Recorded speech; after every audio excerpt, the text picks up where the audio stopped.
Welcome to EB Spoke, the podcast. In today's episode, Good Cyber Hygiene Makes You an Expensive Cyber Victim, we talk with Heather Noggle about how good cyber hygiene practice makes it more difficult for you to be a target of cybercrime.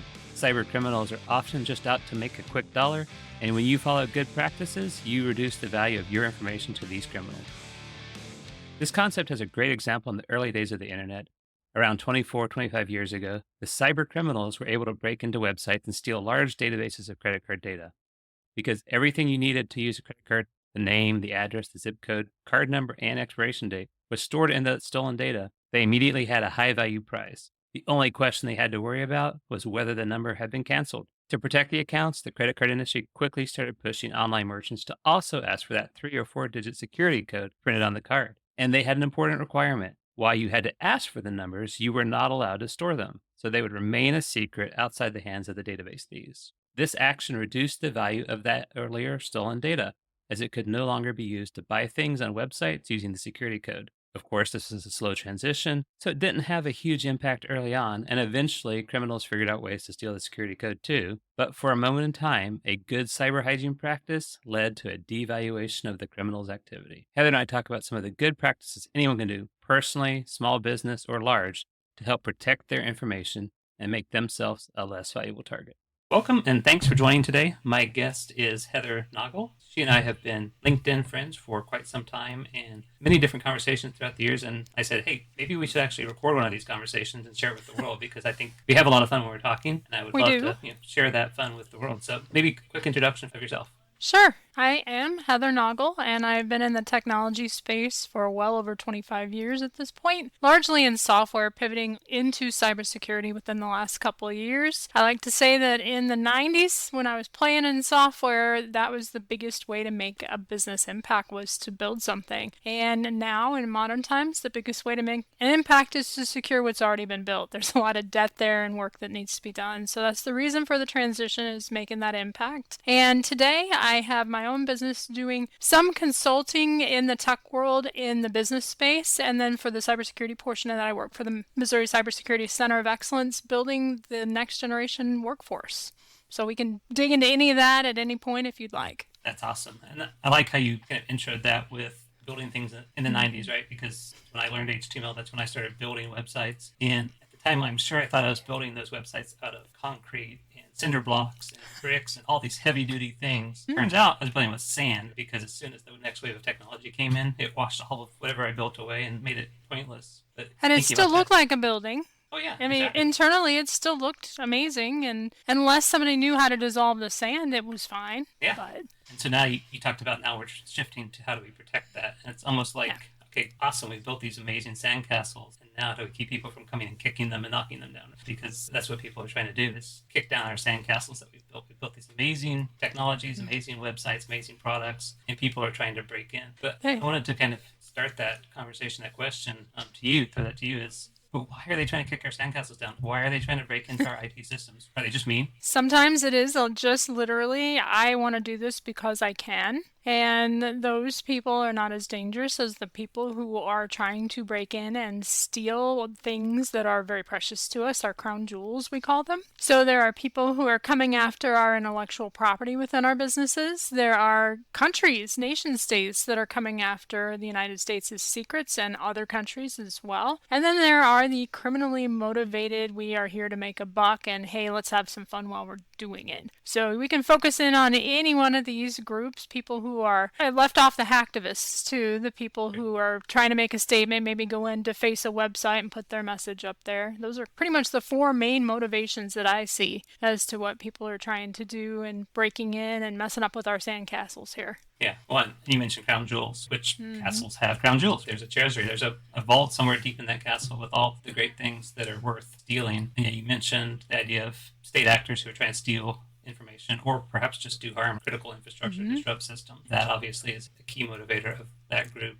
The hacktivists actually very similar motivation at that point, right? Trying to cause harm to businesses they disagree with. The Sandcastle analogy could certainly play out there. But I'm curious, instinctively, I think most people would think that the majority focus is for the dollar, to steal money or to steal information to cause us to pay a ransom or some kind of business benefit to that criminal.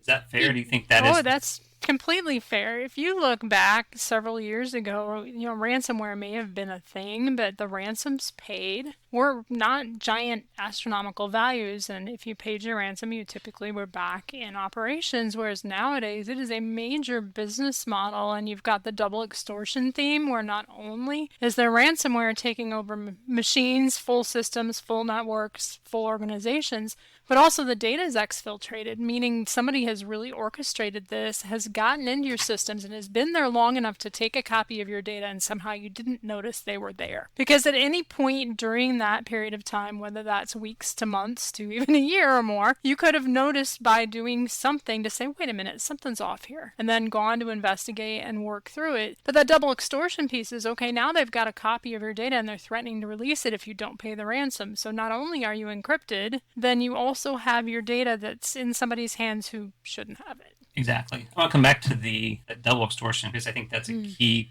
pivot point for our conversation in a bit. But to go back to you mentioned ransoms weren't that large.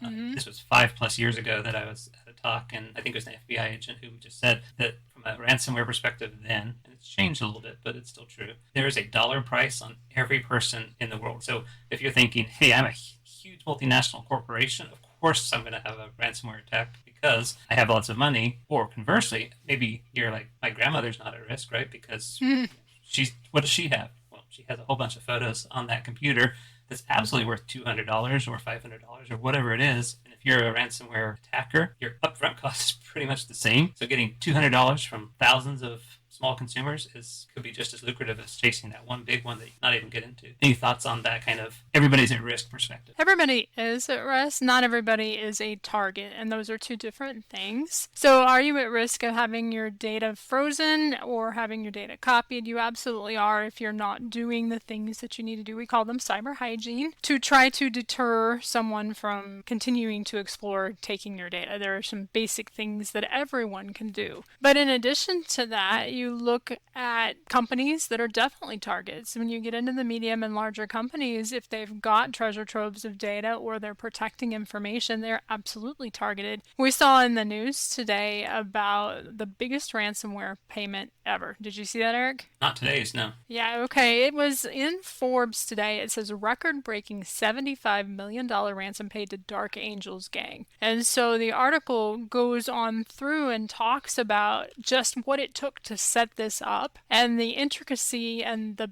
basic business mindedness that needed to put into play just to get to where this heist could happen. So it goes back to what I talked about a little bit ago about how long they had to be in the network to get everything to make this a yes, we absolutely have to pay this ransom scenario. You can go look at them, Dark Angels. I was on a bunch of websites before this podcast and digging in there because that is one wallop of ransom payment, $75 million. That is, it's crazy. And I want to do a quick aside. We're talking about ransom. That's an easy, obvious way that cyber criminals can make money, right? They freeze your information, or as you said, they even exfiltrate it, so they have a copy of it. Either way, they say, give me money, or else you'll never get your data back, but the rest of the world will. That's not the only way cyber criminals can monetize their activities, though. I'm thinking identity, just stealing username and passwords is an easy way for them to make money. The credentials. Yeah. Sure. And that's the same sort of thing. You can get those in various ways. But each person's credentials, a lot of us reuse our passwords. So if my Google account,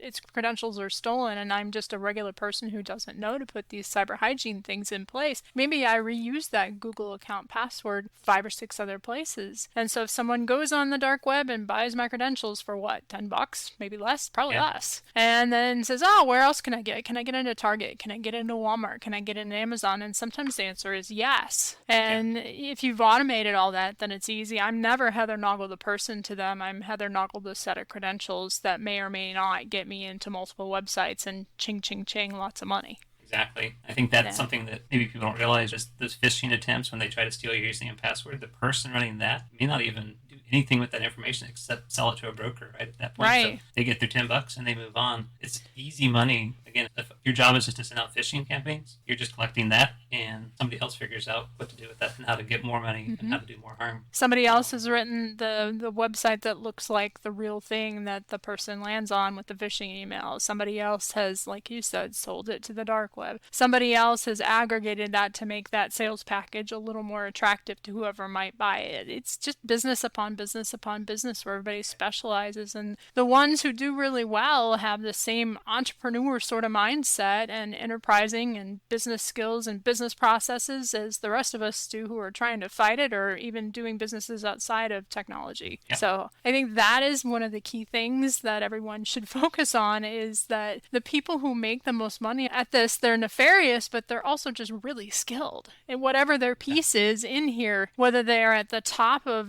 say, a group like the Advanced Persistent Threats or APT groups, we've been talking about this new one that came out here, the Dark Angels. There are many more of these. We saw them in the last year with MGM and the Scattered Spider. And then you look at my favorite, of course, Alpha V. They're also called Black Cat, and I have an affinity for black cats. So you look at from the smallest piece of this making whatever sort of cybercrime money all the way to these big orchestrated groups, criminal groups, and then the nation states. They all have their place, and they're very, very systematic. Systematic, they're motivated, they're creative, they're in the business to make money off of this. And so they're looking at all these different ways that they can do that, right? And if you're a criminal, then you lose your sense of moral and a sense of ethics. A lot of the people who are perpetuating the scam portion of this cybercrime are trafficked. So many of them are there against their will. And if you detect a scammer, typically you can find a way to shut down that scammer, especially if it's a conversation. But keep in mind also that some of these people are caught up in this crime against their will. Yeah, that's a great point. I've seen so many websites where people mess with or toy with the person, if it's an SMS type of scam, and they think they're doing something good, right? They're vigilante. They're fighting that scammer, but that scammer doesn't want to be there either. There's someone up the chain that if we could target them, maybe that's where you should be. But the person that you're texting back and saying mean things to, there's a good chance, like you said, they don't want to be there. Yeah, and on the other hand, my mom, she's pretty adept at finding these, especially if they're vocal. And so she'll keep that person on the phone for a very, very long time. Not necessarily mean to that person, but at the end, she'll often say, well, how can you sleep at night? And if that's truly a cyber criminal, that's a good question, but we don't have any way to know. And we went a little bit off on a tangent here, but that's just a piece I'm not sure everybody knew who might be listening, is that it's crime. And the people running these businesses have these skills that regular business people do, but they don't have the ethics, or they have a different set of ethics. So I think one of the things I was super curious, and you and I had a chat about this a while back, this is where that double concept comes in. It used to be if I got ransomware, that was bad because I didn't have a backup of any of my files, and so the only way I'd ever see my data again was to find the decryptor. If law enforcement can't provide it, well, hopefully if I give, this is the wrong sentence, hopefully if I give the ransom their money, they can get to me. Obviously, hopefully I don't ever have to pay the ransom, but the reason I said hopeful is because they may not actually be able to decrypt your files either, and now you've given them the money and you still have lost your data. So we solved that, right? Mm-hmm. Everybody does backups now, right? Backups fail. Right. Yeah. So you backups are better. Backups, but it is good, and everybody doesn't do backups. It goes back to that cyber hygiene and how frequently they back up the data that's most precious to them. I have a friend who has a company that all it does is database backups, and it will every day go in and restore those backups to ensure that they are ready to go in the event of something like this, because database data is often our most precious data. It's the most live, the most changing. Yes, files are important, but if you're running any sort of software application, the database is the heart of it. So and then you've got companies that do file-based backup. You've got MSPs and other companies doing image-based backups. Backups are great, but they do fail. And so now we have to put a layer process on top of that. We have to make sure our backups work. Right. Yeah. And the hackers, though, they realize that backups are becoming more reliable. People are doing backups. So they encrypt those too. That's where you're leading, yes. Yeah. And they exfiltrate, right? That's the other part. Yeah. From their perspective, I don't care whether you restore from backup. I've got your data, and if you don't want that data leaked, you still got to pay me. And so it's that double, okay, you don't have good backups. Well, it's easy to extort you because you want your data back. Oh, you've got good backups, and you say, I'm not going to pay the ransom. Well, hey, did you know that I also stole your data? And you don't. And so that creativity, they figure out a weakness. We figure out a solution to that weakness. They figure out the next weakness. And then the new technologies swoop in, and the attackers have the advantage because they're missing the ethics and they're exploiting the new tech. And they're motivated because the money can be easy. If you look internationally, a lot of these groups we've been discussing are not based in the U.S., and many are based in countries where there may not be a way to get those people here to the U.S., even if we were to find them and hunt them down. But a lot of cybercrime is just hard to trace. If the hackers and attackers are really, really good, then sometimes we don't even know who they are. Exactly. And so you mentioned the cat theme before. Mm-hmm. You described this as a game of cat and mouse, right? Where if cyber defense is the cat and the attackers are the mouse, they still figure out a way to sneak in. They still find the next hole, the next vulnerability. The analogy I've seen is they only have to find the one weak point. We have to find all 1,000 because we don't know where they're going to come in. And it's a never-ending challenge, right? Because they are hyper-motivated, because they're hyper-creative. Yes, as a defender... Keep going. Well, as a defender, can we ever keep up? Can we ever get ahead? Can we ever get to the point where we're like, you know what, we can take tomorrow off because we've finally fixed every possible risk? No, we can't. Again, we're always playing a little bit of defense. We can reduce our attack surfaces, though, and that's a fancy way of saying we have to know what we have and where we're vulnerable, and we have to take anything out of the equation that doesn't need to be in the equation. So a really good example is ports. If you have a server and you've got, say, a web server, you wouldn't have a need to have ports open that you weren't using. And knowing how to do those things technically can be a little bit outside the reach of a really small business. And so knowing then as a small business that you have some risk and you have to do some things. And it's just one example. I like to say that there's always another castle. There's always another level of cyber maturity, whether you go beyond the hygiene, whether you know all the assets that you have and you're protecting all of them. Then there's a new technology that swoops in that you have to use to defend your current everything that you have. You have to defend that with against a new technology, and it's just going to keep going. Yep. Right now, the big hotness is AI and some of the creativity, robotic arm boost that AI can give to cybercriminals. So we've seen it in terms of we talked about phishing attacks. Well, if I'm from Lithuania and I'm a bad person and I'm building a phishing campaign and I don't speak English very well, ChatGPT can fix that for me. That's one thing. It can also write some code for people who have enough skill to tell whether or not it works and can test it, but not enough skill to sit down and write the whole code and have that be cost effective. And we have new things coming on the horizon too within the next decade, if not sooner. Quantum computing, when that's a thing that's in the mainstream, is going to break many of the encryption algorithms that we use today. So there's always going to be something, and it's like we're playing Super Mario Brothers and the game rewrites itself while we play. There's just exactly. Perfect analogy too. Yeah. So I like the game, but I wouldn't want to play it 24/7. So one of the things that you and I were chatting about was conceptually, since we're never going to catch up, since we're never going to get ahead, they're motivated, there's software's complex, the systems are only more complex. Is there an alternative strategy to start reducing the value of the attack? We said at the very beginning, most attacks are for money. Could we start to reduce the value of, basically de-incentivize those attacks? And I'm going to use an easy example as a starting point.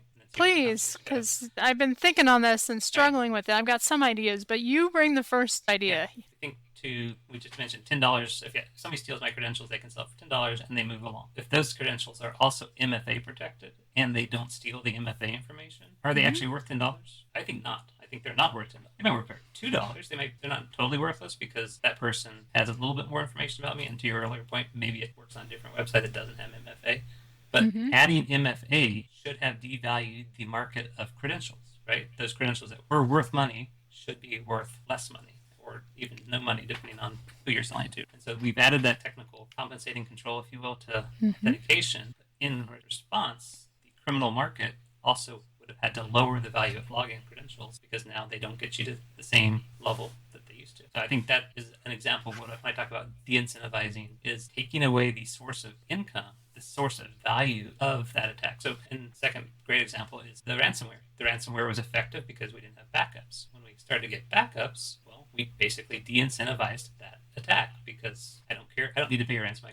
So they added a new attack, which in theory still has value. Me stealing your information still has value because you don't want that released. You could be a company that says, actually, go ahead and release it. And then you've just devalued that attack too, right? Companies aren't going to take that step. I like the idea of framing cyber hygiene and the next level up as decreasing the value for cyber attacks. So not only are we working to make things more difficult, because I think that's another effect of making cybercrime against us more difficult if we do the basic cyber hygiene. And I'll run down them. Never use a password. Make sure your passwords are long and strong so that they're hard to crack unless somebody actually has a copy of your full set of credentials. Using that multi-factor authentication wherever you can. You mentioned backing up your data. Strong antivirus, anti-malware for individuals, and something EDR or XDR for organizations of any size. And then I'm sure I'm leaving a couple of them off here. Definitely training staff.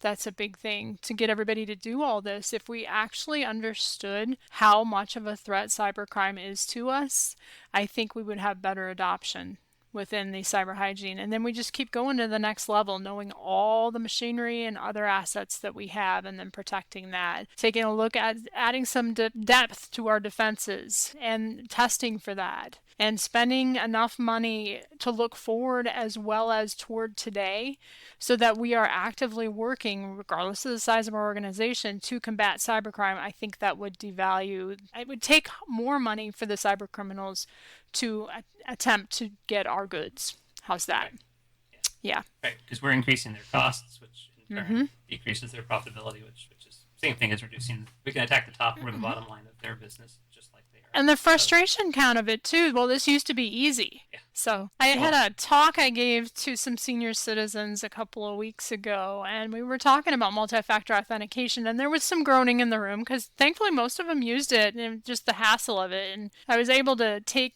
an example from my own life in that I will sit down with my iPad, and for some reason I won't bring my phone with me because that's where my MFA is, and I'll be sitting in my recliner, which is a handover from my mom, which is one of those recliners where you don't put your hand down on the side and lift up the seat and then just push it down with your feet. It's one of those, and it takes a good 10 seconds to 15 seconds to get your feet up, and then you have to lower it and the same sort of thing. And so they got that at being older people, that to actually go and get my phone for MFA took me a good 30 to 45 seconds if I didn't remember to bring it. But at the same time, then I can go, okay, I entered my MFA, I did my things, opened my authenticator, and I'm a little bit safer for it, even though it took me 45 seconds and I need to remember to bring my phone to the chair. The inconvenience to us becomes an inconvenience to the attackers, though. And so it's totally worth that 45 seconds. But it doesn't feel like it in the moment. If you're a regular person who's not somebody who researches cybersecurity all the time, it doesn't even feel like these attacks are happening. If you've never had an ill effect on yourself, other than the breach letters that come through, but nothing seems to happen with them, then why is this cybercrime even a big deal? I don't see any difference. If your company that you work for has never had to pay a ransom, if it has never suffered a cyber attack that involved getting the people in the organization to understand what happened and have to inconvenience them in some way. I think we're fighting some of that too, is that there's apathy just because it feels invisible. It is invisible, but it feels imaginary. That's a better word. The average user and definitely the average consumer don't see the log files that show that there were 1,000 different attempts to access their account. Yeah. Major providers don't do that. You might get an email from Facebook saying, was that you? And if you're like most average consumers, you click no, even if it might have been, because hopefully that's what you click. Or you just ignore the email because it also might be fake. So that might be the extent of your exposure to somebody attacking your account is was this you? Cybercrime feels like it happens to other people. You might be knowledgeable enough to tell a story of so-and-so's Aunt Jo and what happened with her because she got scammed out of something. But for the most part, unless you sit down and specifically aim to talk about cybercrime with someone, probably not going to come up conversation. You're going to talk about the weather, you're going to talk about sports, you're going to talk about what somebody in your family did. But unless somebody steers the conversation to cybersecurity, cybercrime, it's not going to pop up on its own. Unless, you got hit by the problem with CrowdStrike a couple weeks ago, and that wasn't even cybercrime. That was just cybersecurity and the information technology. Let's just put it straight on IT affecting our lives in such a way that we've actually noticed it. Because it's so integrated in everything we do, we don't notice it anymore. There's some wizardry and some magic to having computers run our lives. For anybody young enough, they've always been there and they've always run our lives. You and I, we got to see the evolution of all of it. CrowdStrike, despite pain and the problems that it caused, was a huge awareness training for the population. I was at a reunion that weekend and I mentioned that I'm in cybersecurity and everybody's like, oh, I bet you're having a bad weekend. Any other weekend, they'd be like, I'm not sure even what that is. But that day, that weekend, I know exactly what that is and why it's important. Or the opposite, if they had flights to catch.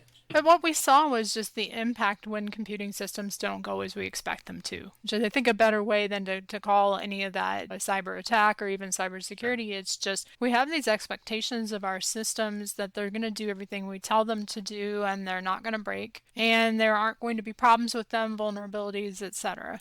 And I think that was exactly that, an eye-opener of one small thing in a chain of many, many, many small things that just always work went wrong. And it was a big small thing, if there's a nice, oxymoron there. But yeah.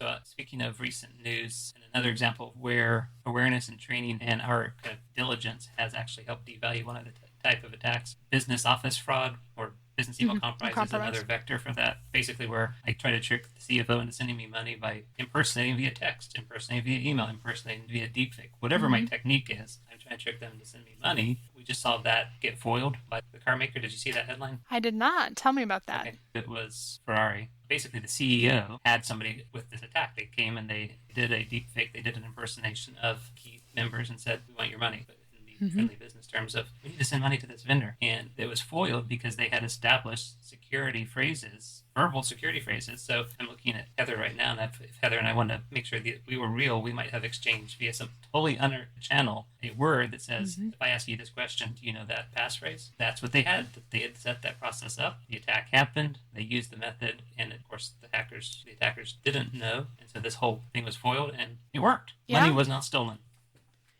We had that as a child. I had passphrase with my parents. In the odd event, we might have to send someone you don't know to get you. That person will say this to you, and then it's okay. In other words, you do not go with that person. I think that comes back to there's a market for everything. That concept is being used to exploit every member of your family as well. Going back to everybody can be a target. That particular attack is effective, especially with deepfake, especially with voice. Yes. Videos getting pretty good too. And that's all come about from AI in the hands of the masses with generative AI and the capabilities for someone who doesn't have deep technical skill to actually put something together that then someone with that skill can make better. Yep. So now it's just easier. Attacks are easier. And we need to work to have better defenses amongst all of us so that attacks are not that's how you offset. Attacks are not as easy. Yep. And that in turn lowers the value of those attacks. Market theory that if they're hard, when you win, you'll probably win big, but you won't win as frequently. So on the average, these attacks become less valuable, less worth pursuing. Yes. We talked a lot about cyber hygiene. We talked a lot about devaluing some of these attacks through cyber hygiene. We talked a lot about the audiences and what businesses can be doing. So as we wrap things up, what are some of the top 3 things that you think people should be thinking about as they go to work or as they go home today?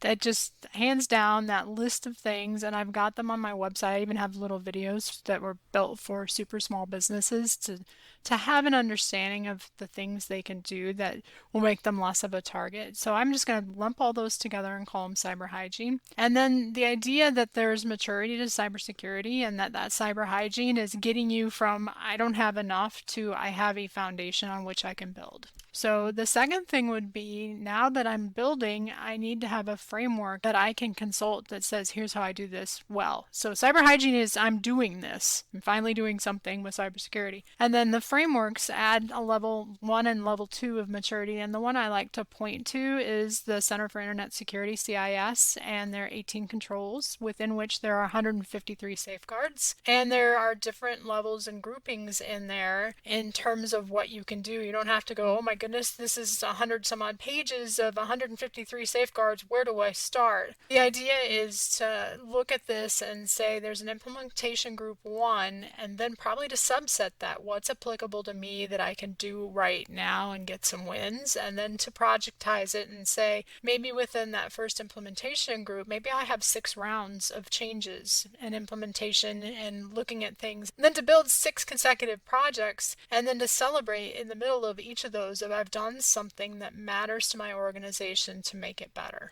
So those particular benchmarks, the controls and the safeguards that are in the Center for Internet Security, CIS V8, they call it, those are helpful to organizations of all sizes, even if you don't consume it on the whole, is I think what I'm trying to say there. And if the third thing would be to leave this with the understanding of there is no done. This is a journey. And so long as we have computers that are connected to each other, there will be new things that we have to keep doing and to budget budget for that in future years. To take some time and understand where these frameworks that help us fit in. There's also the NIST cybersecurity framework that it meshes really nicely with that Center of Internet Security 18 controls and how they interrelate. And within an organization, are we being effective at what we're doing? Do we recognize what to do also in the event we are attacked? So we haven't even talked about incident response yet, or business resilience, and having a business continuity plan for when we are attacked, because I think that's where we're shifting, is a mindset of we've got to defend everything we care about in some sort of depth, but we also need to understand these attackers are getting more sophisticated. They're eventually going to get in, and we have got to be prepared to defend the best we can once they do. So we want to stop them altogether, but in the event we can't do that, how do we do this so that we can continue to operate and not go under and not drive our staff crazy and lose all our valuation and all our crown jewels? And anyway, I'm rambling. Take it away, Erik. What do you think? Brought up resiliency, and I think that is the other side of the coin when we talk about devaluing the attacks. The reason the attack is valuable to the criminal is because the attack is negatively valuable. It takes away value from our business, and so we are willing to pay some money to restore what we've lost, like our critical data, that critical infrastructure. And so when we say we are more resilient, well, we've already got a way to fix that. We've already invested ahead of time to make sure that a loss in a particular area does not result in a loss of the business. So devalued it to the attacker because we don't have to pay them. We've got resiliency. But it doesn't take a bad actor for resiliency to matter. That's exactly the CrowdStrike story too. Is systems went down because of a thing. A lack of resiliency meant the systems went down. There could have been, I'm not going to armchair coach exactly what companies could have done, but I think both you and I have the ability to have that deep conversation on what they could have done with some detail. Resiliency means if a bad thing happens, whether it's a bad actor or just nature, hurricane or tornado, that the resiliency allows us to continue because we've pre-invested some value into systems to be ready for that future thing that is going to take some value away from it. So we're kind of pre-filled the reserves, if you will, one way or another. Yes. And that's hard to plan for because we're very close to our own businesses and how they operate. And so to really single out what could be a threat, that's best done through what we call tabletop exercises, where we simulate, well, okay, we just did get hit by a hurricane. What happened? Well, it took down our data center. It wasn't even us, but it took down our data center. And how do we operate? What are our manual processes? Or we got hit by ransomware. Who do we call? We can't use any computer systems. What do we do? And to walk through what that might look like, and then the resulting plans that are put in some form where they can be of use in case that does happen can be really golden. The hard part is thinking that this is likely enough to spend the time and money to do the exercise. I think we default toward accepting risk when we have other business things to do, sometimes especially if it feels invisible or far off or unlikely. That is a great point. Accepting risk can feel like it doesn't cost anything, right? Because, hey, this thing could happen. Yeah, it could, but we're not going to worry about it today. Felt like that cost no money. It does cost that can wait a money. week. That can wait a month. That isn't on the radar at all. And then the things we're looking at, because we're a little over a week and a half out of the CrowdStrike incident. And so maybe right now is a good time to look at what could go wrong. If things go so well, we get a little lax, which if I have to analyze the CrowdStrike scenario, that's what I'm seeing. You know, we haven't had a major airline crash here that the plane originated in the U.S. and crashed in the United States. We haven't had that in a couple decades. Not now. Yeah, but the idea behind this is they used to happen pretty regularly. I think we've gotten better with how we handle the checklists. We'll just call them checklists of these are the things we must do without deviation. And then we put defense in depth. There's never just one pilot. And going through that because that's unacceptable to have loss of human life over something dumb. And cybersecurity can be handled the same way it's not a life-threatening thing for most people, but it can be hospitals and other medical care. And the idea of putting in this is how we do things, the systems, the processes, and then the checklists and certain things could probably have caught the issue that caused that CrowdStrike update to go out into the wild. Would have been fixed ahead of time if they'd simply tested in a scenario that would mimic what the customers would experience. It's absolutely a good point, and I think that's a good comparison because the airline industry, absolutely, human life is on the line. Mm-hmm. The level of care, the level of standards, the level of precision required. There were some Six Sigma studies on that exact topic. I think we have time to dive in today, but maybe a future conversation compared to cybersecurity, compared to the breach of the week. The breach of the week. Not a hyperbole. It is pretty much a headline. How do we get to that level, especially when it's critical infrastructure, especially when it's critical systems, hospitals, 911 centers, government facilities, all those things that life does depend on. All great points. I think it would be great to dive in a future conversation with you about resiliency and kind of unpack some of these things. But I know we're out of time today. Any kind of closing words that you want to share with everybody as we wrap up? And maybe if they want to reach out to you, where they can find you. I'm primarily on LinkedIn. I write pretty much every day on LinkedIn, usually trying to bring some level of awareness and advocacy toward the understanding that everyone needs cybersecurity. And so that's the easiest way to find me. My business website is codistac.com. That's CODISTAC.com. And then where I mentioned I've got some videos, those are on heathernoggle.com, which is literally just the first name and last name smashed together.com. And that's the other easy way to find me and maybe watch one or two of those videos, which are on YouTube as well. Well, I appreciate you being on today and look forward to our next conversation. And of course, every day, like you said, on LinkedIn, chatting with you there. So thank you and hope to talk soon. Talk soon. Thank you. Thanks for listening to EB Spoke, the podcast. This podcast was produced by Erik Boemanns, founder of the fractional CTO and CISO firm Invisibility, and features a wide variety of topics. Keep listening for more topics in the future, including cybersecurity, risk, compliance, and more.